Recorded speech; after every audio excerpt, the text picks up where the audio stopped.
Alright, I'm going to start today's lecture. I'm really excited about today's lecture. इसमें हम acid और base imbalances देखेंगे. Acid और base imbalances, of course, हम लोगों को पता है already होते क्या हैं. If the pH is less than 7.35, the condition is called acidosis. If the pH is greater than 7.45, the condition is called alkalosis. तो हमारे पास इसमें क्या हुआ 7.35 7.35 to 7.45 हमारे पास normal pH range. Acidosis होता है क्या? This is an increase in hydrogen concentration in blood and other body tissues. Likewise, alkalosis is decrease in hydrogen ion concentration in blood and other body tissues. Simple definitions to understand acidosis and alkalosis. अब imbalance हुए हैं, उसको body कुछ ना कुछ तो करेगी, कोई ना कोई रिस्पॉन्स तो देगी. वो जो रिस्पॉन्सेज हैं, दे आर कॉल्ड कंपेंसेशंस. वो जो रिस्पॉन्सेज हैं, दे आर कॉल्ड कंपेंसेशंस. ठीक है. एसिडोसिस हुआ तो क्या कंपेंसेशन होगी, अल्कलोसिस हुआ तो क्या कंपेंसेशन होगी. कंपेंसेशन मतलब बॉडी कैसे रिएक्ट करेगी उस पे. Alright ji.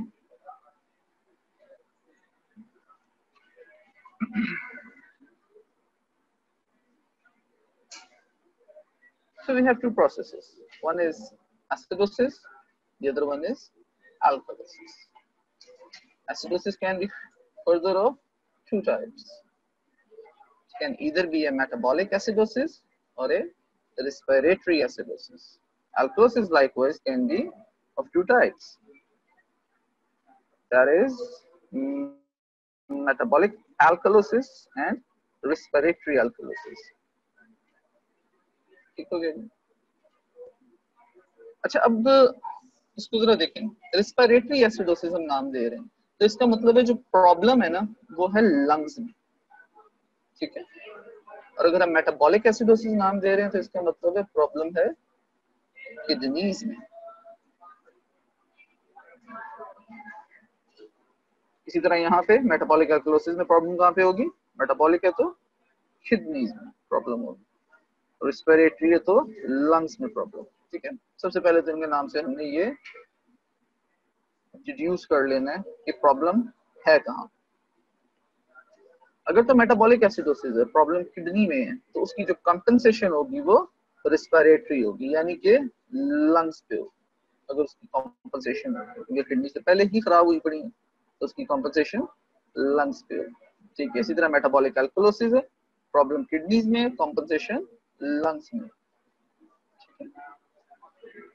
On the other hand, अगर रेस्पिरेटरी है इशू, वेदर एल्कलोसिस और एसिडोसिस, तो प्रॉब्लम कहाँ है, लंग्स में. लंग्स काम नहीं कर रहे. अगर लंग्स काम नहीं कर रहे तो कॉम्पनसेशन कहाँ पे होगी, किडनीज में. ठीक है. So this is a simple formula to remember. सबसे पहले तो प्रॉब्लम है कहाँ पे, वेदर इन लंग्स और इन किडनीज.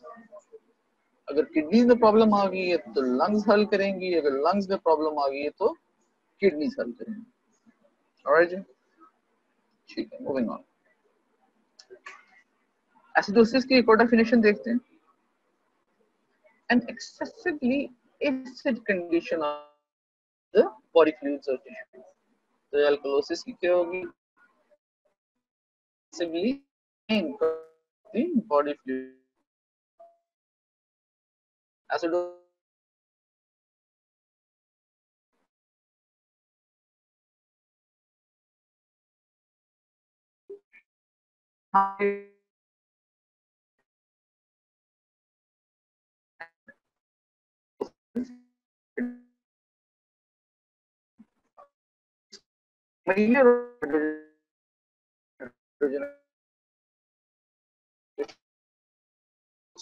another.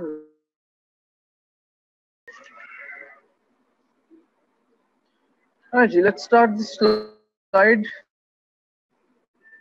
Connection drop हो गया था. Acidosis can be defined as increase in hydrogen ion concentration. ठीक है. और it can be or alkalosis can be defined as decrease in hydrogen ion concentration. ठीक है, तो हाइड्रोजन आयन की बात होगी ना, यहाँ पे डेफिनेशन है एक्सेसिवली एसिड कंडीशन और एसिडोसिस की, एक्सेसिवली अल्कलाइन कंडीशन अल्कलोसिस, यानी कि यहाँ पे तो फिर वही सेम ही चीज आ रही है, लेकिन यहाँ पे अल्कलाइन कंडीशन एक्सेसिव है कि बाइकार्बोनेट आयंस जो हैं वो एक्सेस हो रहे हैं, तो रिलेटिवली हाइड्रोजन आयन इसमें कम हो रहे हैं। ठीक हो गया। तो मेटाबॉलिक एसिडोसिस को हम जरा देख लेते हैं। इसमें प्राइमरी जो होता है ना डिफेक्ट, वो एल्कली डेफिसिट होता है। ठीक हो गया। एसिडोसिस में प्राइमरी डिफेक्ट क्या होता है? Alkali deficit. Of course base कम होगी तो उसके जो रिलेटिवली हाइड्रोजन आयन कंसंट्रेशन है वो इंक्रीज हो जाएगी और आपके पास एक एसिडोसिस की कंडीशन आएगी। ठीक है, ये जो बाइकार्बोनेट रिलीज हो रहा होता है ना, it is excessively released in urine. Respiratory acidosis के अंदर हमारे पास जो प्राइमरी डिफेक्ट होता है वो होता है एसिड एक्सेस, यानी कि हाइड्रोजन आयन कंसंट्रेशन इंक्रीज हो रही है। That is caused by the impaired removal of carbon dioxide produced by the body in hyperventilation. Metabolic alkalosis के अंदर आपके पास एल्कली एक्सेस हो रही है, यानी कि बाइकार्बोनेट आयंस इंक्रीज हो रहे हैं। ठीक है, और रेस्पिरेटरी अल्कलोसिस के अंदर आपके पास एसिड डेफिसिट आ रहा है, यानी कि आपके पास हाइड्रोजन आयन कंसंट्रेशन डिक्रीज हो रही है, डेफिसिट आ रहा है। It is caused by the increase mole of carbon dioxide in hyperventilation. तो याद रखने वाली चीज क्या है हमारे पास यहाँ पे, एक सिंपल सा पॉइंट याद रखें कि हमारे पास अगर तो मेटाबॉलिक डिसऑर्डर्स हैं तो the problem is with bicarbonates. ठीक है, और अगर हमारे पास रेस्पिरेटरी डिसऑर्डर्स हैं तो the problem is with the hydrogen ion concentration. So we can say the problem is with the partial pressure of carbon dioxide. ठीक है, दोनों में आप देख रहे हैं carbon dioxide is retained, carbon dioxide is removed. Acidosis है तो एसिड इंक्रीज होगा, पीएच डिक्रीज होगी, पीएच डिक्रीज होगी तो इसका मतलब है PCO2 इंक्रीज होगी, और बाइकार्ब्स है तो बाइकार्ब्स डिक्रीज होंगे, वाइस वर्सा होता है। ठीक है, ये नहीं हो सकता कि ये और ये दोनों इंक्रीज हो जाए। याद किस रखना है, एसिडोसिस है, पीएच डिक्रीज होगी, ये देखें पीएच डिक्रीज होगी तो PCO2 इंक्रीज होगा। ठीक है, और अगर PCO2 इंक्रीज होगा तो बाइकार्बोनेट डिक्रीज होगा मेटाबॉलिक एसिडोसिस के अंदर। लाइकवाइज मेटाबॉलिक अल्कलोसिस और रेस्पिरेटरी अल्कलोसिस, रेस्पिरेटरी अल्कलोसिस है पीएच इंक्रीज हो रही है, pH sorry live it, pH increase हो रही है। ठीक है ना, तो इसका मतलब है PCO2 डिक्रीज हो। ठीक है, removal of carbon PCO2 decrease होगी, PCO2 डिक्रीज होगी तो पीएच इंक्रीज होगी, और ये बाइकार्बोनेट्स हैं, बाइकार्बोनेट्स इंक्रीज होंगे तो अल्कलोसिस वैसे ही होगा मेटाबॉलिक। इसको आगे हम देख लेते हैं, दोबारा परेशान ना। ये जो मैंने भी बात की है ना सर, ये एक वेज थ्योरी है कि होम्योस्टेसिस के अंदर जो कार्बन डाइऑक्साइड PCO2 है वो स्टेबल रहती है तो पीएच भी स्टेबल रहती है। अगर PCO2 pressure of carbon dioxide increase होना शुरू हो जाए, यानी कि बॉडी कार्बन डाइऑक्साइड रिटेन करना शुरू कर दे, बाहर ना भेज सके, ठीक है, तो क्या होता है, जिस तरह सीसा में होता है, एक वेज शेप में होता है कि PCO2 अगर इंक्रीज होगा तो पीएच डिक्रीज होगा। और तीसरी इसके अंदर क्या हो सकती है जो यहाँ पे नहीं लिखी हुई, यहाँ पे इस वेज थ्योरी में है भी नहीं, सिर्फ ये पीछे हमने जो देखा, अगर PCO2 इंक्रीज हो रही है तो उसके कॉरेस्पॉन्डेंस जो एसिडोसिस है, मेटाबॉलिक एसिडोसिस, उसमें बाइकार्बोनेट आयंस डिक्रीज हो।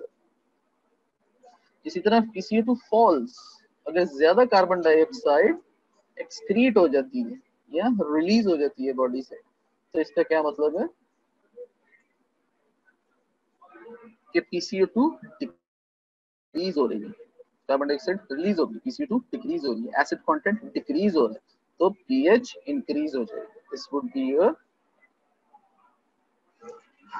Metabolic acidosis.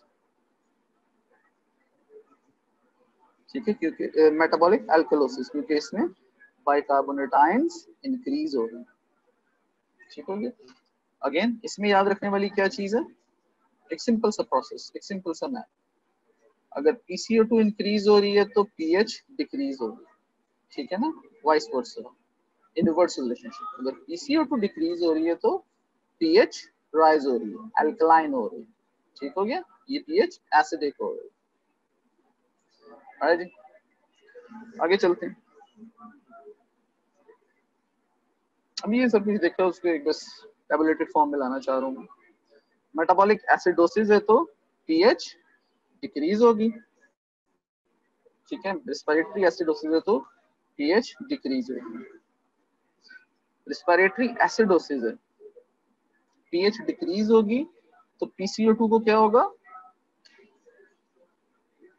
इंक्रीज होगा, ठीक है।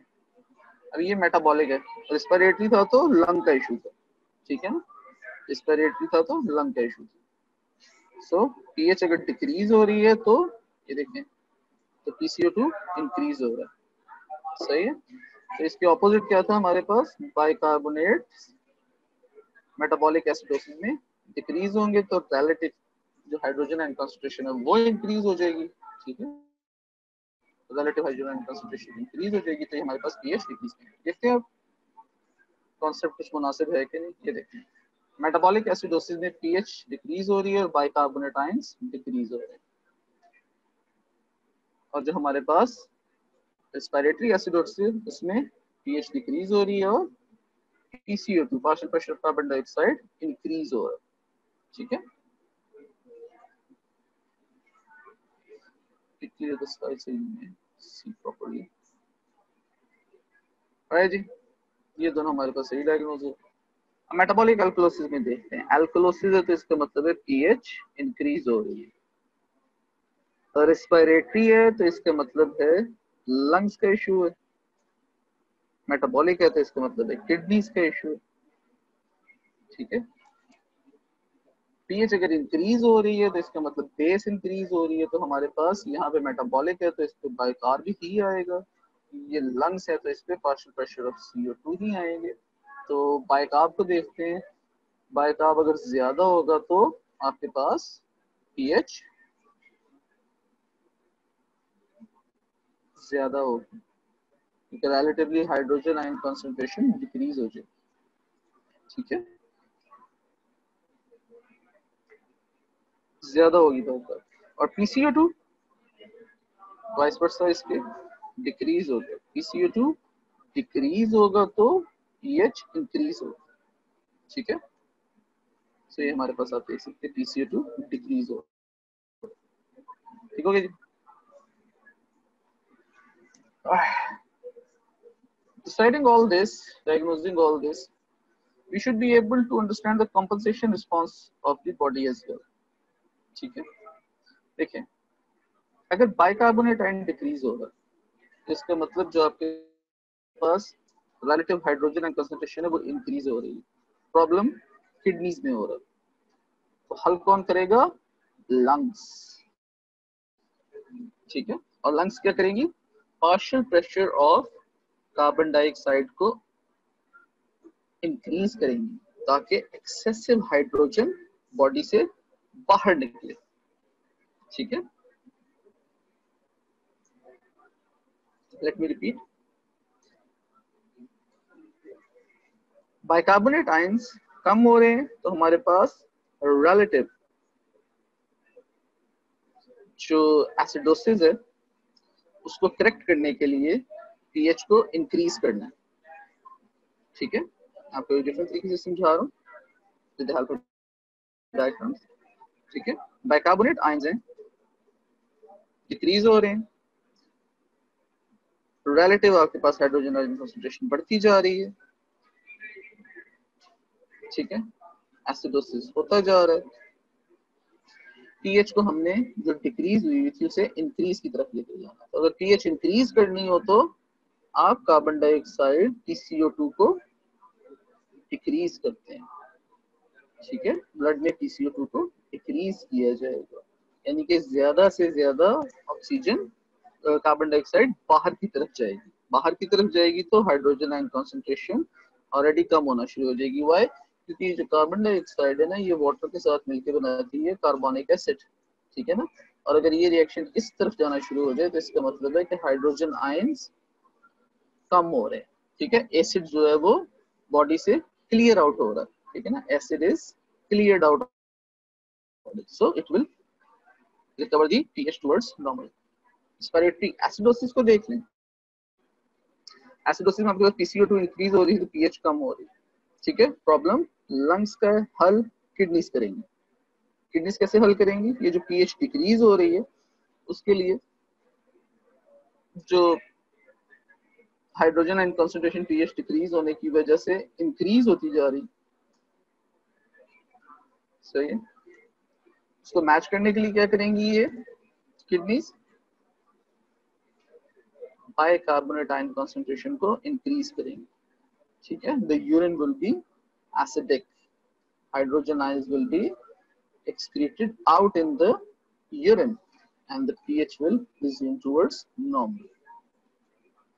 Metabolic alkalosis में देखें, बाइकार्बोनेट आयन कंसंट्रेशन इंक्रीज हो रही है, पीएच इंक्रीज हो रही है। पीएच को डिक्रीज करना है, पीएच को डिक्रीज करना है, PCO2 इंक्रीज करना है, ऑक्सीजन रिटेंशन शुरू करना है, कार्बन डाइऑक्साइड रिटेंशन शुरू करना है। रिटेंशन होगी तो हाइड्रोजन आयन कंसंट्रेशन इंक्रीज होना शुरू होगी तो पीएच डिक्रीज हो जाएगी। And lastly respiratory alkalosis, pressure of carbon dioxide हो रहा है, ठीक है, पीएच इंक्रीज हो रही है। प्रॉब्लम लंग्स का है, हल किडनीज करेंगी। कैसे किडनीज हल करेंगी? PCO2 डिक्रीज हो रहा है, ठीक है, एसिड एक्सक्रीट आउट हो रहा है, ठीक है ना, एसिड आउट जा रहा है बॉडी में से, तो अल्कलोसिस हो रही है। तो अल्कलोसिस होने के लिए जो बाइकार्बोनेट आयंस हैं ये एक्सक्रीट होना शुरू हो जाएंगे urine, and urine will become alkaline, ठीक है ना, द पीएच विल डिक्रीज, ठीक है, बाइकार्ब बॉडी से बाहर निकल जाएंगे, ठीक हो गया। एक एक करके इनको जरा डिटेल में, एक ओवरव्यू दिया मैंने आपको, एक एक करके जरा इनको डिटेल में देख लेते हैं। रेस्पिरेटरी एसिडोसिस है हमारे पास। तो सबसे पहले एसिडोसिस है तो हमने ये देखा था कि पीएच डिक्रीज होगी, रेस्पिरेटरी तो लंग्स का इशू है, पीएच डिक्रीज होगी तो PCO2 इंक्रीज होगा। How much? as much as greater than 45 mm of mercury, इससे भी ज्यादा इंक्रीज हो जाएगी। और जी देखें जरा ये हो क्या सकता है इसमें? पीएच डिक्रीज है, PCO2 इंक्रीज है। PCO2 इंक्रीज का मतलब क्या होता है कि partial pressure of carbon dioxide ज्यादा होना शुरू हो गया। ज्यादा होना शुरू हो गया का मतलब है कि हाइड्रोजन आयन कंसंट्रेशन इंक्रीज हो रही है, acid is retained in the body, क्या? Acid is retained in the body, यानी कि आपकी ब्रीदिंग सही नहीं चल रही है, ब्रीदिंग हाइपोवेंटिलेशन हो रही है, शैलो रेस्पिरेशन हो रही है, ठीक हो गया, क्योंकि एक्सचेंज नहीं हो रही, इस वजह से CO2 बढ़ती जा रही है, पार्शियल प्रेशर से हाइपोटेंशन हो रही है, again same phenomena. Cyanotic and pale look है, हेडेक है, हाइपोक्लेमिया, डिसरिथमियाज, पेनफुल अरिथमियाज, डिस का मतलब पेनफुल होता है, जिसमें डिजनिया, पेनफुल रेस्पिरेशन, एपनी होता है, नो रेस्पिरेशन, इसी तरह डिसरिथमिया तो पेनफुल अरिथमिया, एरिथमिया तो सिर्फ अरिथमियाज, drowsiness, dizziness, disorientation, muscular weakness, hypertensive. Causes इसकी बड़ी इंपॉर्टेंट है। इसकी कॉजेज में आ जाता है anaesthesia, overdose of drugs, increase intracranial pressure, pneumonia, COPD, chronic obstructive pulmonary disease, ARDS, ARDS, acute respiratory distress syndrome and pulmonary embolism। ये इसकी कुछ कॉजेज हैं, आपको सिम्टम्स हैं, ठीक है। अभी हमने देखा था रेस्पिरेटरी एसिडोसिस में डिक्रीज हो रही थी, PCO2 यानी कि ये PCO2 कितना इंक्रीज हुआ था? More than 45 mm of Hg mercury. Carbon dioxide retain हो रही थी बॉडी में, रेस्पिरेशन ठीक नहीं चल। ये है हमारी नॉर्मल रेशियो बाइकार्ब्स की और कार्बोनिक एसिड की, बाइकार्बोनेट्स की और कार्बोनिक एसिड की body, 1 parts carbonic acid and 20 parts mines. अगर PCO2 इंक्रीज होना शुरू हो, ऑक्सीजन रिटेन हो गया तो ये इंक्रीज हो जाएगा, ठीक है। PCO2 रिटेन हो रहा है, breathing is stress, holding CO2 in body, तो क्या होगा हमारे पास जो एसिड कंटेंट है इंक्रीज हो जाएगा, 1:2 की बजाय 2:20, ठीक है। तो स्केल टिप्स टुवर्ड्स डोसेस, ठीक हो गया। ये तो होगी प्राइमरी इम्बैलेंस, ठीक है, प्राइमरी डेफिसिट, एसिड एक्सेस, ठीक है जी, एसिड एक्सेस। इसको बॉडी कंपनसेट करना शुरू करती है।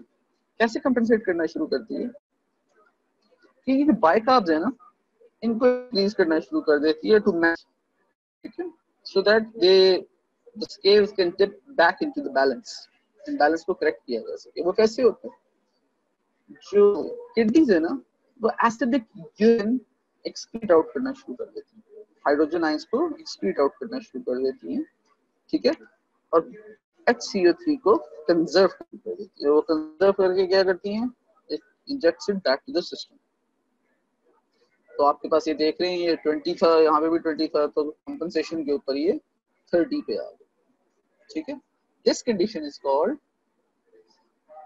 पार्शियली कॉम्पेंसेटेड, ठीक है। बंदा हॉस्पिटल पहुंचता है, चेक किया जाता है, पता चलता है उसे मसला था, तो what doctors do, they infuse the patient with lactate containing solution such as ringer lactate। lactate क्या करता है, ये lactate जो है ना ये कन्वर्ट हो जाता है बाइकार्बोनेट आयंस में लिवर में जाकर, तो कंप्लीट कंपनसेशन, ठीक है, कंप्लीट कंपनसेशन अचीव हो जाती है। पार्शियल कंपनसेशन में भी रहे बंदा तो ओवर टाइम उसको ये जो डिरेंजमेंट है ये नॉर्मलाइज हो जाता है। लेकिन हम डॉक्टर्स के पास से बंदा पहुंचता है तो we give them appropriate fluids और the patient come backs to normal. अच्छा, यहाँ भी मैंने रिंगर लैक्टेट का नाम लिया, रिंगर लैक्टेट भी होता है, दूसरा नॉर्मल सलाइन होता है, ठीक है। नॉर्मल सलाइन आगे आना, मैं इसका यहाँ पे नाम लेके ना डिफरेंशिएट कर रहा हूँ कि हम यहाँ पे रिंगर लैक्टेट यूज कर रहे हैं। So if you remember, the primary defect of the respiratory acidosis was increased PCO2 and pH. Compensation was increased absorption of bicarbs and the pH returns to normal. Okay. Now comes the respiratory alkalosis. Alkalosis में क्या था? Alkalosis है तो pH increase हो रही है। Respiratory है तो लंग्स का इशू है, PCO2 का इशू है, pH इंक्रीज हो रही है तो वेज थ्योरी से PCO2 डिक्रीज हो रही है। कितनी? as low as 35 mm of Hg and below it, ठीक है। तो इसकी नॉर्मल रेंज हमारे पास क्या होगी PCO2 की, 35 to 45 मिलीमीटर ऑफ मर्करी हमारे पास इसकी नॉर्मल रेंज। 45 से ऊपर चला जाए तो एसिडोसिस, 35 से नीचे चला जाए तो अल्कलोसिस।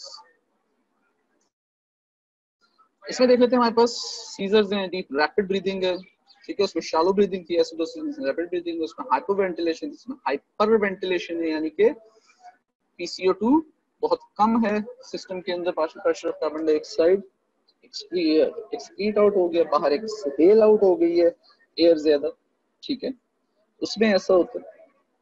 टैकीकार्डिया में ऐसा होता है, hypokalemia, numbness, tingling, extremities, lethargy, lightheadedness, nausea, vomiting. Causes में आ जाती है हमारे पास प्राइमरीली हाइपरवेंटिलेशन, जो आप तेज तेज सांस लेंगे उसमें कार्बन डाइऑक्साइड ज्यादा रिलीज होगी, एंजाइटी, फियर, मैकेनिकल वेंटिलेशन, ये जो हम वेंटिलेटर्स वगैरह पे बंदों को रखते हैं, पेशेंट्स को रखते हैं, ठीक है।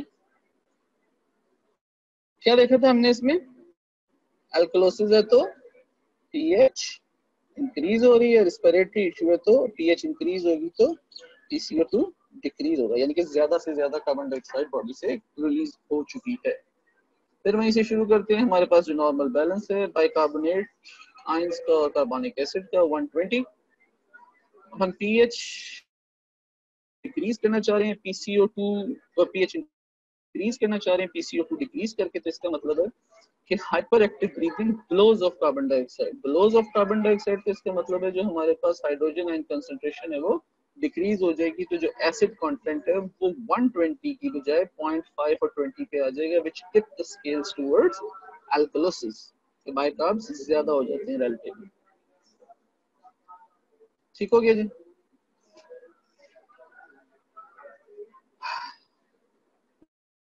ये होगी इम्बैलेंस वाली फॉर्म।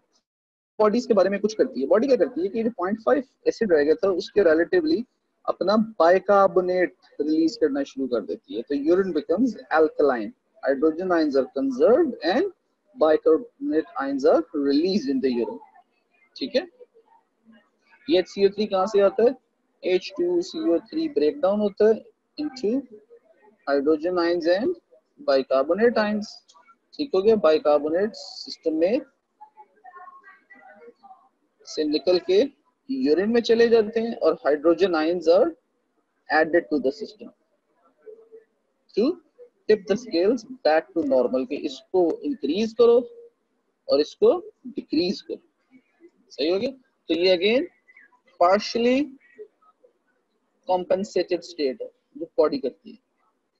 बंदा फिर डॉक्टर के पास आएगा हॉस्पिटल में, डॉक्टर उसको असेस करेगा, देखेगा उसको किस किस्म का इम्बैलेंस है और उसको अप्रोप्रिएट फ्लूइड्स देगा। यहाँ पे अप्रोप्रिएट फ्लूइड है chloride containing solutions.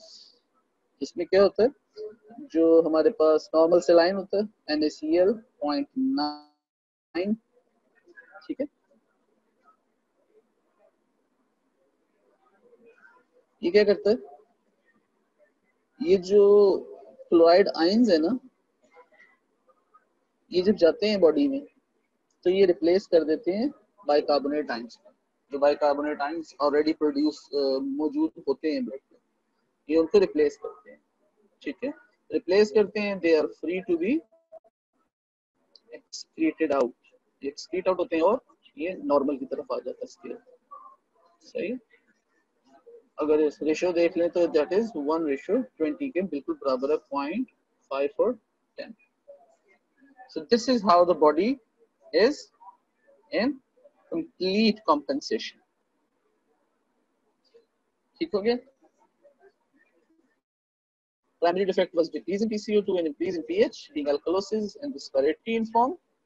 Compensation was decrease in bicarbonate ions released in urine and then decrease in pH towards normal, alkaline की तरफ जा चुकी हुई थी, ऊपर की तरफ जा चुकी है। Then comes your metabolic acidosis. Acidosis है तो pH should be low. Metabolic है तो इसका मतलब है बाइकार्ब्स का इशू होगा। बाइकार्ब्स का इशू होगा कैसे? एसिडोसिस है तो इसका मतलब है जो आपके पास बेस है वो कम हो रही है, द बेस डेफिसिट। ठीक हो गया। बाइकार्बोनेट डेफिसिट कितनी कम? लेस देन 22 मिली इक्विवेलेंट्स पर लीटर। ठीक है। इसकी मिनिमम वैल्यू इससे कम होती है तो एसिडोसिस होना शुरू हो जाता है। ये फीचर्स देख लें इसके, headache, decrease blood pressure, hypokalemia, muscle twitching, warm flush skin, nausea, vomiting, diarrhea, changes in level of consciousness, cosmal breathing जिसे हम compensatory hyperventilation भी कहते हैं। causes के अंदर देखे थे DK, diabetic ketoacidosis, severe diarrhea, renal failure और shock। ये हमारे पास कंडीशंस हैं जिसमें metabolic acidosis नजर आता है। कंपनसेशन देखने के लिए दोबारा एक बार देखेंगे पीएच को क्या हो रहा है। एसिडोसिस है तो डिक्रीज हो रही है, मेटाबॉलिक है तो बाइकार्बोनेट्स का इशू होगा। बाइकार्बोनेट्स का इशू होगा तो इसका मतलब है एसिडोसिस में बाइकार्बोनेट्स डिक्रीज होंगे तो एसिडोसिस होगा। ठीक है। Again we start from the starting point 1:20 of the bicarbonate buffer system. The carbonic acid is 1 parts as compared to the bicarbonate ions which is 20 parts. जिस तरह ये कहा जा रहा है यहाँ पे कि बाइकार्बोनेट आयन कंसंट्रेशन कम हो जाती है मेटाबॉलिक एसिडोसिस के अंदर, तो ये हमारे पास श्योर है कि ये 120 की बजाय 110 रह गया सिर्फ। ठीक है, तो रिलेटिवली एसिडोसिस हो रहा है क्योंकि हाइड्रो जो आपके पास एसिड कंटेंट है वो इंक्रीज हो रहा है। बॉडी क्या करती है? किडनीज का इशू है, लंग्स काम करना शुरू करते हैं। क्या काम करते हैं? Hyper activate breathing to blow off carbon dioxide. जो आपके पास relatively acid content hydrogen and concentration होगी है, उसको कम करने के लिए कार्बन डाइऑक्साइड फ्लो ऑफ होनी शुरू हो जाती है, बाहर की तरफ जानी शुरू हो जाती है। तो आपका ये जो एसिड कंटेंट है ये कम होना शुरू हो जाता है। ठीक है, जो पहले हमारे पास 1 था अब 0.75 रह गया। लाइकवाइज किडनी में क्या होता है? किडनी में H2CO3 ब्रेक डाउन होता है, आपके पास बाइकार्बोनेट आयंस और हाइड्रोजन आयन निकलते हैं। ठीक है, एसिडोसिस हुआ है, ज्यादा से ज्यादा यूरिन एसिडिक होता है और हाइड्रोजन आयंस को एक्सक्रीट आउट कर देता है, इधर से भी और इधर से भी। ठीक है, वो जो बाइकार्ब्स बचते हैं वो सिस्टम में इंजेक्ट होते हैं। ठीक है, और कुछ इस तरह की शक्ल बनती है हमारे पास। नेक्स्ट स्टेप क्या होता है? पेशेंट हमारे पास आता है हॉस्पिटल में, हम उसे फिर से ये देखें मेटाबॉलिक इशू है तो लैक्टेट दे रहे हैं। ठीक है, पीछे भी मेटाबॉलिक इशू के अंदर पीछे भी एसिडोसिस के अंदर आपने लैक्टेट दिया था। रेस्पिरेटरी एसिडोसिस में क्या हो रहा था? आपके पास हाइड्रोजन आयन कंसंट्रेशन ज्यादा हो गई थी, बाइकार्बोनेट आयंस कम हो गए थे, तो बॉडी में आपको अल्टीमेटली लैक्टेट देना पड़ा था ताकि जैसे ये लिवर में लैक्टेट जाए तो ये बाइकार्बोनेट में चेंज हो जाए और वो नॉर्मल की तरफ आना शुरू हो जाए या इंक्रीज हो जाए और रेशियो नॉर्मल हो जाए, पीएच नॉर्मल हो जाए। यहाँ पे क्या हो रहा है? मेटाबॉलिक एसिडोसिस के अंदर फिर हमें लैक्टेट देना पड़ रहा है क्योंकि जो हमारे पास हाइड्रोजन आयन कॉन्सेंट्रेशन है वो रिलेटिवली ज्यादा हुई हुई है। तो बाइकार्बोनेट को उस तक पहुंचाने के लिए हमें क्या करना पड़ रहा है? जो कम हुए थे बाइकार्बोनेट उनको पहुंचाने के लिए हमें क्या देना पड़ रहा है? Lactate, ringer lactate. ठीक है, रिंगर लैक्टेट देना पड़ रहा है जिसकी वजह से क्या हो रहा है? लैक्टेट लिवर में जाके बाइकार्बोनेट में चेंज होगा और हमारे पास HCO3 बाइकार्बोनेट आयंस इंक्रीज होना शुरू हो जाएगा।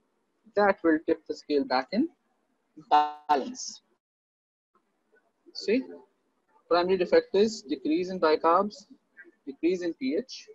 Compensation is decrease in PCO2, ज्यादा से ज्यादा PCO2 को एक्सक्रीट आउट किया जाए ताकि PCO2 डिक्रीज हो जाए। इससे क्या होगा? पीएच इंक्रीज होना शुरू हो जाएगी टुवर्ड्स नॉर्मल।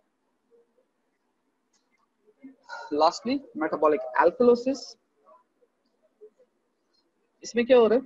हमारे पास पीएच एल्कलोसिस है तो इंक्रीज हो रही है, मेटाबॉलिक ही है तो बाइकार्ब्स का इशू है, बाइकार्ब्स ज्यादा होंगे तो पीएच ज्यादा होनी शुरू हो जाएगी। कितनी ज्यादा? ग्रेटर देन 26 मिली इक्विवेलेंट्स पर लीटर। तो बाइकार्ब्स की नॉर्मल वैल्यू क्या होगी? 22 टू 26 मिली इक्विवेलेंट्स पर लीटर। पीसीओ2 की क्या थी? 35 टू 45 मिलीमीटर ऑफ मर्क्यूरी। ठीक है, इसके फीचर्स देख लें। Restlessness followed by lethargy, dysrhythmias, compensatory hyperventilation, confusion, nausea, vomiting, diarrhea, tremors, muscle cramps, tingling of fingers and toes, hypokalemia। ठीक है, causes are severe vomiting, excessive GI suction, diuretics, excessive bicarbonates। Ji compensation देखते हैं इसकी।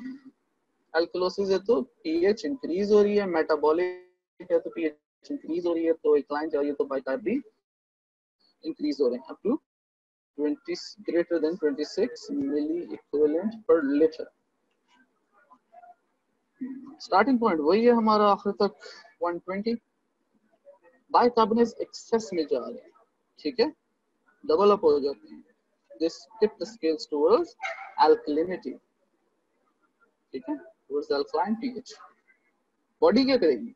Body करेगी breathing को hold ताकि PCO2 आपके पास increase होना शुरू हो जाए। PCO2 इंक्रीज होगा तो एसिड कंटेंट बढ़ेगा बॉडी का, हाइड्रोजन आयन कंसंट्रेशन इंक्रीज होगी। ठीक है, ये 1 था, ये 1.25 पे चला गया। In the mean time kidneys क्या करेंगी? कार्बोनिक एसिड को ब्रेक डाउन करके हाइड्रोजन और बाइकार्ब निकालेंगे। HCO3 तो alkaline urine, HCO3 is eliminated from the body और हाइड्रोजन आयन कंजर्व करके सिस्टम में इंजेक्ट कर दी जाए ताकि हाइड्रोजन आयन कंसंट्रेशन ज्यादा हो, एसिडिटी ज्यादा हो। पेशेंट पहुंचता है हॉस्पिटल, आप क्या करते हैं, आप उसे क्लोराइड कंटेनिंग सॉल्यूशंस देते हैं, like normal saline 0.9 molar NaCl। वहां पे वो क्या करते हैं, वो जो क्लोरीन है वो रिप्लेस कर देता है बाइकार्बोनेट आयंस को, और वो आहिस्ता आहिस्ता कम होते होते 20 तक जा पहुंचते हैं, जो 120 का नॉर्मल फिनोमेना। ठीक हो क्या जी? प्राइमरी डिफेक्ट हमारे पास इंक्रीज इन बाइकार्ब्स था, pH डिक्रीज और sorry pH decrease alkalosis. Compensation में हमने देखा कि लंग्स ने CO2 को रिटेन करना शुरू किया, तो partial pressure of carbon dioxide increase हुआ तो pH डिक्रीज हुई टुवर्ड्स नॉर्म। तो ये चार कंपनसेशन मैकेनिज्म्स थे जिनमें आपने पार्शियल कंपनसेशंस भी देखी हैं जो बॉडी करती है, और फिर उसके बाद कंप्लीट कंपनसेशंस भी देखी हैं जो आप लोग करेंगे इंशाल्लाह when you will become doctors and you will be attending the patients in the emergency rooms, OPDs and wards. जी, ये सारी कहानी सुनने के बाद अब हमने करना है diagnosis of acid base imbalance. Of course ये इतनी लंबी कहानी सुन के ये तो नहीं है, कहानी सुनने का फायदा कोई नहीं होता, लेकिन आपका बैकग्राउंड नॉलेज बेस बनती है। लेकिन फिर भी उस बेस को मद्देनजर रखते हुए कि अगर हम इम्बैलेंस को डायग्नोज ही ना कर सके तो क्या फायदा है सारी बात। डायग्नोज हम जरूर करेंगे इसको। लेकिन डायग्नोसिस करने की तीन चीजें देखनी है आपको। सबसे पहले क्या देखनी ही तीन चीजें। Number one, what is the pH. PH देखिए क्या है, बड़ा सिंपल सा काम है। अगर पीएच लो है तो दैट इज एसिडोसिस, अगर पीएच हाई है तो एल्कलोसिस। यहीं पे सेग्रीगेशन होगी कि वेदर इट इज एसिडोसिस और एल्कलोसिस। ठीक हो गया। अगर पीएच लो है तो एसिडोसिस, अब हमें सिर्फ ये देखना है मेटाबॉलिक है या रेस्पिरेटरी। अगर पीएच हाई है तो एल्कलोसिस, हमें सिर्फ ये देखना है मेटाबॉलिक है या रेस्पिरेटरी। सेकंड पॉइंट आ जाता है हमारे पास, देखते हैं which value is drained, PCO2 और बाइकार्बोनेट आयंस, ये देखना होता है नेक्स्ट। देखिए, change in PCO2 indicates respiratory imbalance। अगर PCO2 का इशू आ रहा है, ठीक है, फॉर एग्जांपल pH लो है, एसिडोसिस है, ठीक है, और साथ में आपकी जो वैल्यूज आती हैं उसमें PCO2 इंक्रीज हुई होती है, रिटेन हुई है, तो आपके पास क्या आ जाएगा, रेस्पिरेटरी एसिडोसिस। लाइकवाइज अगर आपके पास पीएच इंक्रीज हुई है, ठीक है, और इशू लंग्स का है और आपके पास गिवन वैल्यूज में PCO2 डिक्रीज हो रही है, ज्यादा कार्बन डाइऑक्साइड एक्सक्रीट आउट हो रही है, तो आपके पास आ जाएगा रेस्पिरेटरी एल्कलोसिस। इसी तरह दूसरे को देख लेते हैं। Change in bicarbonate indicates metabolic imbalance, यानी कि अगर पीएच इंक्रीज हो रही है, ठीक है, और मसला किडनीज का है,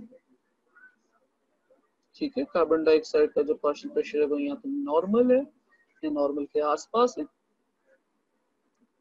और बाइकार्बोनेट आयंस आपके पास डिक्रीज हो रहे हैं, ठीक है, एसिडोसिस है, पीएच डिक्रीज हो रही है तो एसिडोसिस है ना, बाइकार्बोनेट डिक्रीज होंगे, दैट इज मेटाबॉलिक एसिडोसिस।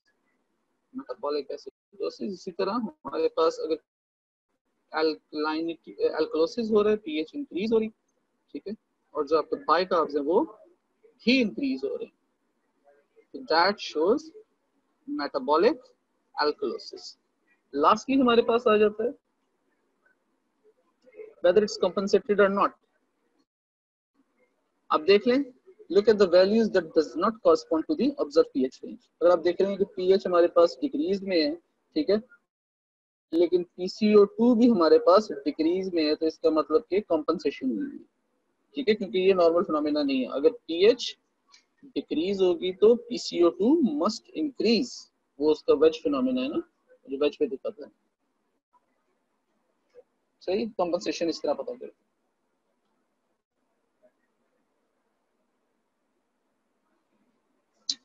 ये देख लें, क्विक रिकॉल, हमारे पास तीन चीजें देखनी होती है हमने, pH, partial pressure of carbon dioxide and bicarbs. PH हमारे पास नॉर्मल 7.3545 है, पार्शियल प्रेशर कार्बन 35-45 है, बाइकार्ब्स 22 to 26 मिलीकेल्विन। अगर हम रेस्पिरेटरी एसिडोसिस देखते हैं तो एसिडोसिस है, पीएच डिक्रीज होगी, रेस्पिरेटरी है तो कार्बन डाइऑक्साइड का इशू है, इंक्रीज कार्बन डाइऑक्साइड, ठीक है। और बाइकार्ब या तो नॉर्मल होंगे या इसको कंपेंसेट करने के लिए, ठीक है, इस पीएच की डिक्रीज को कंपेंसेट करने के लिए इंक्रीज होना शुरू होंगे Aahista Aahista. Hydrogen ion concentration बहुत ज्यादा हो गई, इसको काउंटर करने के लिए इंक्रीज होना शुरू होगा अगर कंपेंसेशन होती है। अगर कंपेंसेशन नहीं है तो इसको साइड पे कर। ये देखिए, अगर हमारे पास जो एसिड कंसंट्रेशन है वो ज्यादा होनी शुरू हो जाती है तो उसके बदले में बाइकार्ब्स भी ज्यादा होने शुरू हो जाते हैं कंपेंसेशन पे। जी नेक्स्ट हम देखते हैं रेस्पिरेटरी अल्कलोसिस। अल्कलोसिस है तो पीएच इंक्रीज हो रही है, रेस्पिरेटरी है तो PCO2 के अंदर मसला हो रहा है, पीएच इंक्रीज होगी तो उसके वेज फिनोमिना से क्या होगा, PCO2 डिक्रीज होगी, ज्यादा से ज्यादा कार्बन डाइऑक्साइड बाहर निकल गई है, ठीक है। इसमें हमने क्या देखा था कि अगर तो एसिड कंटेंट कम हो रहा है तो क्या होगा, बॉडी आपको बाइकार्बोनेट्स देना शुरू कर देगी, ठीक है, फॉर इट्स कंपेंसेशन। तो यहाँ तो ये नॉर्मल होंगे या ये बाइकार्बोनेट्स इंक्रीज में जाना शुरू कर देंगे, इंक्रीज एक्सक्रीशन में जाना शुरू कर देंगे, ठीक है, इंक्रीज यूरिन में जाना शुरू कर देंगे ताकि बॉडी से बाहर निकल जाए। नेक्स्ट हमारे पास आ जाता है जी मेटाबॉलिक एसिडोसिस। एसिडोसिस में देखें डिक्रीज पीएच, मेटाबॉलिक है तो बाइकार्ब का इशू होगा, डिक्रीज बाइकार्ब होंगे तो आपकी एसिडोसिस होगी क्योंकि बेस निकल जाएगी। और इसी तरह हम ये देखते हैं जिस तरह पीछे देखा था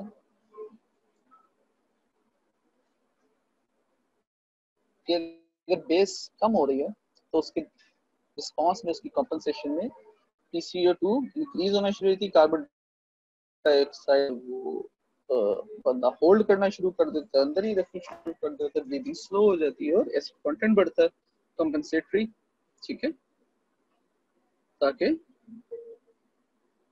जो हमारे पास बैलेंस है उसको वापस अचीव किया जा सके। लास्टली हमारे पास metabolic alkalosis, increase in pH, alkalosis है तो increase in bicarbonate ions, bicarbonate ion increase हो जाएंगे तो बॉडी क्या करेगी, PCO2 को या तो नॉर्मल पे रहने देगी या इंक्रीज करवाएगी ताकि जो पीएच है वो नीचे की तरफ जानी शुरू हो, ठीक है, और जो एक्सेस बाइकार्बोनेट्स हैं उनको एक्सक्रीट आउट करवाया जाए, कंपनसेशन मैकेनिज्म। ये एक फ्लो चार्ट सा है, इससे ज्यादा आसानी हो जाएगी। पीएच अगर कम हो रही है तो एसिडोसिस है, ज्यादा हो रही है तो अल्कलोसिस है, वैल्यूज याद होनी चाहिए। एसिडोसिस हो तो दो काम हो सकते हैं, या तो कार्बन डाइऑक्साइड हाई होगी है बॉडी में या बाइकार्बोनेट्स लो। कार्बन डाइऑक्साइड हाई होगी तो इसका मतलब हाइड्रोजन आयन कंसंट्रेशन कम होगी, ठीक है, और हाइड्रोजन आयन कंसंट्रेशन ज्यादा हो गई है तो एसिडोसिस हो गई, या बाइकार्बोनेट आयन जो है वो कम हो गए हैं तो रिलेटिवली आपके पास हाइड्रोजन आयन कंसंट्रेशन ज्यादा होगी। अगर फिर वो दो में डिवाइड है एसिडोसिस जो है, अगर CO2 हाई है तो इसका मतलब है रेस्पिरेटरी एसिडोसिस, अगर बाइकार्ब लो है तो इसका मतलब है मेटाबॉलिक एसिडोसिस, ठीक है। कंपनसेशन हमने देख ली हैं, इनको छोड़ें, अल्कलोसिस पे हैं। अल्कलोसिस कैसे हो सकता है, या तो कार्बन डाइऑक्साइड कंसंट्रेशन लो हो, इसका मतलब हाइड्रोजन आयन कंसंट्रेशन लो हो तो रिलेटिवली बाइकार्ब्स ज्यादा हो जाए तब अल्कलोसिस होगा, वैसे ही बाइकार्ब्स ज्यादा हो जाए तो अल्कलोसिस होगा। अगर कार्बन डाइऑक्साइड इज लो है तो रेस्पिरेटरी अल्कलोसिस है, और बाइकार्ब इज हाई है तो मेटाबॉलिक अल्कलोसिस है। बात देख रहे हैं इन दोनों कंडीशन के अंदर, एसिडोसिस में भी और अल्कलोसिस में भी, अगर कार्बन डाइऑक्साइड हाई है तो रेस्पिरेटरी एसिडोसिस है, कार्बन डाइऑक्साइड लो है तो रेस्पिरेटरी अल्कलोसिस है। अगर बाइकार्बोनेट लो हो रहे हैं तो मेटाबॉलिक एसिडोसिस है, अगर बाइकार्बोनेट हाई हो रहे हैं तो मेटाबॉलिक एल्कलोसिस। तो दो चीजें याद रखनी है, सबसे पहले पीएच क्या है वो आपको बता देगी कि एसिडोसिस है या एल्कलोसिस, और सेकेंडली आपने देख लेना है कि भाई अगर तो कार्बन डाइऑक्साइड का मसला है तो रेस्पिरेटरी डिरेंजमेंट है, और अगर बाइकार्ब का मसला है तो मेटाबॉलिक डिरेंजमेंट है या इम्बैलेंस। अच्छा जी, अब आती है मोस्ट इंटरेस्टिंग चीज।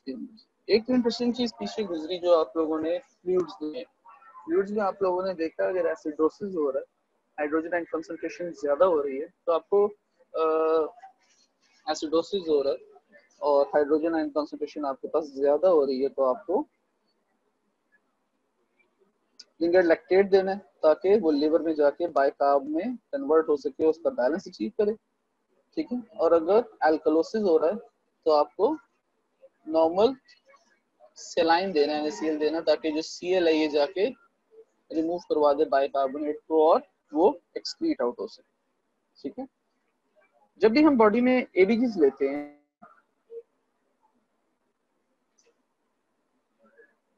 तो हमारे पास कुछ ये वैल्यूज आती हैं रिपोर्ट में वापस, pH, PCO2, PO2, bicarbonates and oxygen saturation. इनकी वैल्यू कुछ ऐसे 7.35 to 7.45 millimetre of mercury, pH 25 to 45 millimetre of mercury, PCO2 partial pressure oxygen 80 to 100, bicarbonates 22 to 26 और ऑक्सीजन सैचुरेशन 25 to 100%। ये हमारे पास नॉर्मल वैल्यूज है।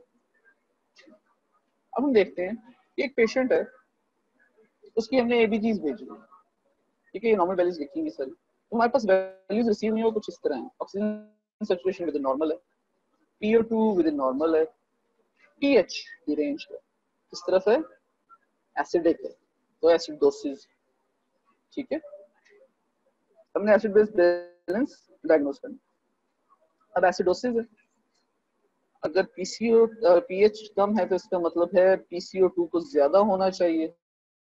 क्या PCO2 ज्यादा है? नहीं, PCO2 ज्यादा नहीं है तो ये रेस्पिरेटरी इशू है। अगर PCO2 ज्यादा नहीं है तो हमारे पास दूसरी ऑप्शन आ जाती है कि बाइकार्ब तो कम होना चाहिए, एसिडोसिस है तो एसिडोसिस है तो बाइकार्ब तो कम होना चाहिए, क्या बाइकार्ब कम है? यस, तो the problem is metabolic and the imbalance is acidosis.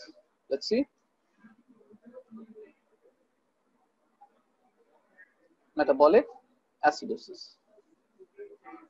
ये मैंने वही बनाया था साथ में ताकि आप लोग देख सकें। पीएच देखें लो है तो हमारे पास एसिडोसिस आ जाएगा। एसिडोसिस के अंदर क्या कार्बन डाइऑक्साइड का PCO2 ज्यादा है? नहीं, ज्यादा नहीं है तो ये कट हो जाएगा। क्या है? बाइकार्बोनेट लो है, हाँ जी ये लो है, तो ये हमारे पास आंसर आ जाएगा मेटाबॉलिक एसिडोसिस। अब नेक्स्ट देखना है कि कंपनसेशन है कि नहीं। अब देखें इसकी कॉम्पनसेशन क्या थी, बाइकार्बोनेट अगर लो हो रहे हैं तो इसकी कॉम्पनसेशन क्या है कि आपकी जो PCO2 है वो डिक्रीज होगी ताकि पीएच इंक्रीज होनी शुरू हो, नॉर्मल की तरफ आनी शुरू हो। तो इट इज, ये देख सकते हैं आप 35 से कम हो रही है, दैट इज विद कॉम्पनसेशन, ठीक हो गया, मेटाबॉलिक एसिडोसिस विद कॉम्पनसेशन। एक और एग्जांपल देखते हैं हम, हमारे पास एक और एबीजीज आए हैं, उसके अंदर हम देख लेते हैं सबसे पहले पीएच, एल्कलोसिस की तरफ जा रहा है बंदा। अगर ये पीएच ज्यादा है तो इसका मतलब है अगर PCO2 हो तो वो कम की तरफ जाएगा। जी PCO2 कम है तो मोस्ट प्रोबेबली हमारे पास रेस्पिरेटरी इशू है, ठीक है। अगर ये ना हो तो ऑपोजिट क्या होगा, एल्कलोसिस है तो बाइकार्ब्स ज्यादा होने चाहिए। क्या बाइकार्ब्स ज्यादा है? नहीं, ठीक है, तो एल्कलोसिस के अंदर बाइकार्ब्स ज्यादा होने चाहिए, दैट इज रेस्पिरेटरी एल्कलोसिस, ठीक है। फिर वही आपको एक मैंने वो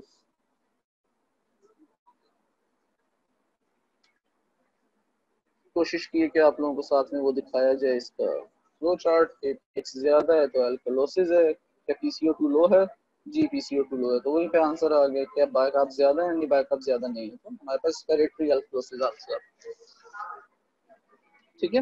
अब हमें देखना है कि इसमें हमारे पास कंपनसेशन है कि नहीं। कंपनसेशन अगर हमारे पास ये ज्यादा हो जाए CO2 सॉरी CO2 लो हो रहा हो तो क्या होता है, एसिड कम होता है, तो क्या बाइकार्ब्स जो है वो एक्सक्रीट आउट होना शुरू हो जाते हैं।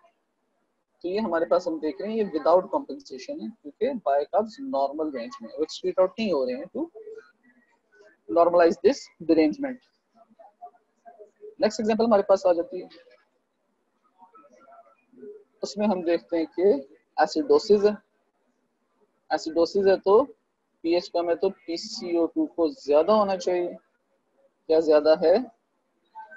नहीं, ये तो ज्यादा नहीं है, तो कम है। दूसरी ऑप्शन क्या है हमारे पास, एसिडोसिस है तो बाइकार्ब्स को कम होना चाहिए। क्या है कम है? जी कम है। तो ये हमारे पास आ जाता है मेटाबॉलिक एसिडोसिस। अब ये देख रहे हैं आप, कंपनसेट हो रहा है, नॉर्मल रेंज में नहीं है, तो ये metabolic acidosis with compensation. Second last example,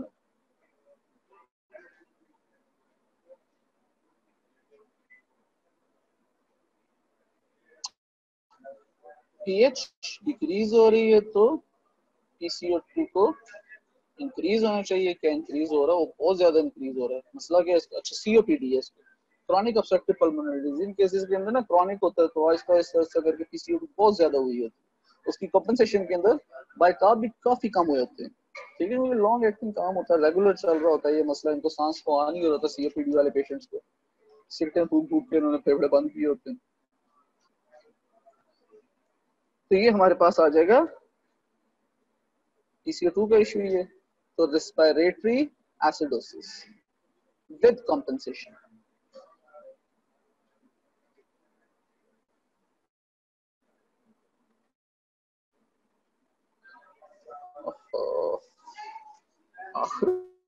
last respiratory acidosis with compensation. ठीक है, लास्ट प्रॉब्लम हम देखते हैं कि pH2 ज्यादा है, अल्कलोसिस है। pH2 ज्यादा है तो PCO2 को कम होना चाहिए। क्या कम है? नहीं, PCO2 कम नहीं है तो बाइकार्बोनेट्स को ज्यादा होना चाहिए। अल्कलोसिस है, क्या ज्यादा है? जी। The problem is metabolic alkalosis. अब आप ये देख रहे हैं कि ये भी नॉर्मल रेंज से ज्यादा हुआ है, डिरेंज्ड हुआ है, तो that is metabolic alkalosis with compensation. ठीक है, आई बिलीव कि आप लोग तो आई बिलीव कि आप लोग इस सारे को अंडरस्टैंड कर चुके होंगे कि आपने पहले पीएच देखनी है, फिर आपने पीएच के साथ कोरिलेट करना है PCO2 को। अगर तो PCO2 कोरिलेट हो जाए वेज फिनोमेना से तो ठीक है, नहीं तो आपके पास दूसरी ऑप्शन आई थी बाइकार्बोनेट्स। अगर PCO2 नहीं कोरिलेट होगा तो बाइकार्बोनेट कोरिलेट होगा, उससे आपको रेस्पिरेटरी और मेटाबॉलिक। एंड लास्टली जो दूसरी वैल्यू बच जाएगी वेदर PCO2 और कार्बोनेट, अगर तो वो नॉर्मल रेंज में है तो नॉट कॉम्पनसेटेड है, और अगर वो नॉर्मल रेंज में नहीं है, डिरेंज हुई है, तो वो कॉम्पनसेशन कर रही है। हो गया जी।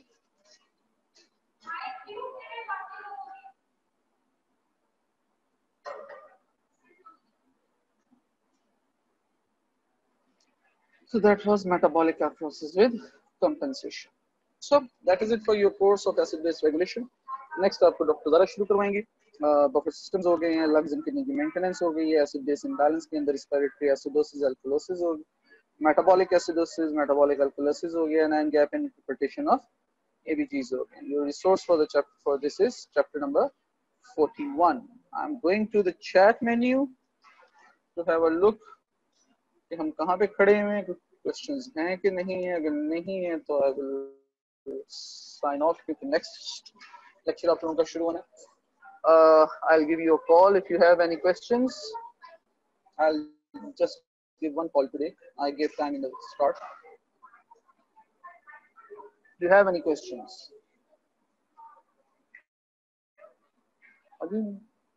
Alright ji, I'm going to sign off. Thank you very much for compensated और non compensated दोबारा बता दें। चलो बच्चे, अब जब नेक्स्ट लेक्चर होगा, जिसका भी होगा, तो उसके अंदर दोबारा बताऊंगा। फिलहाल तो you have teacher waiting to commence your next lecture. I've noted this down. Hasib Javed, inshallah, next वाले में बता देंगे। Thank you very much.